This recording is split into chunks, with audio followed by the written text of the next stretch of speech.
You were talking about guitar riffs.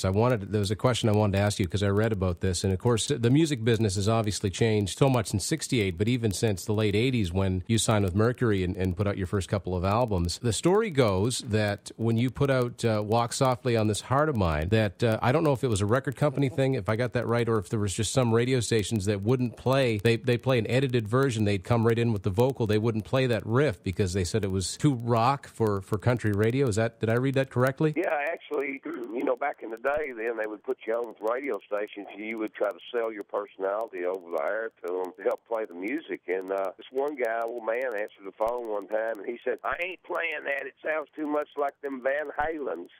It didn't sound anything like Eddie Van Halen playing. It was me, I wish, but afraid not that good, so, or not that style, I'll say. But, yeah, that really happened. And what happened was, and it's the first time that we played that town since this happened. We went, and it was the first time I knew the Headhunters had something going on, because in Winston-Salem, North Carolina, and we were playing this club there that held about 2,000 people, and we were in the bus on the way to the club that night, and equipment had already been set up, and that's before anybody would give you a runner, so we had to take the bus everywhere we went. And about a mile from this place, maybe a half a mile, we started seeing cars parked on the sides of the road, and we were all thinking, man, something bad must have happened up the road here, and it was people parking all the way down the road to go to this club to see us play. Wow. The parking lot, was a big parking lot, but it couldn't hold them all. They must have had 3,000 people in a 2,000-seat club that night. And so, but that morning, we went to the radio station there, the big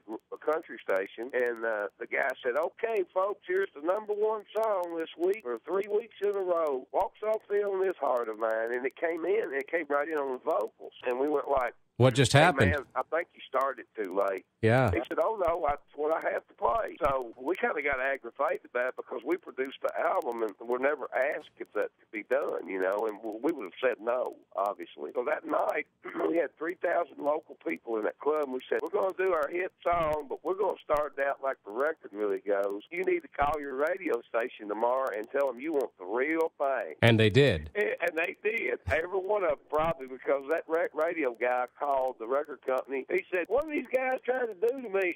He said, "I've got people marching around the building out here, I don't think he would have ever played this again if Dumas Walker hadn't been so big, the second song. But yeah, he threatened. He said, "I'll never play him again." But I noticed that he played Dumas Walker quite a bit, so I think he got over it. He got over it. But it is interesting to note that at the time when you came out in '89, there really weren't a lot of bands played on country radio that had just a straightforward riff kick off a song like that. I mean, let's put it this way. You didn't confuse Walk Softly on This Heart of Mine with, say, George Strait or anything like that. I mean, it really stood out. We were, and I think still are, one of a kind, and I think that's why we're still around.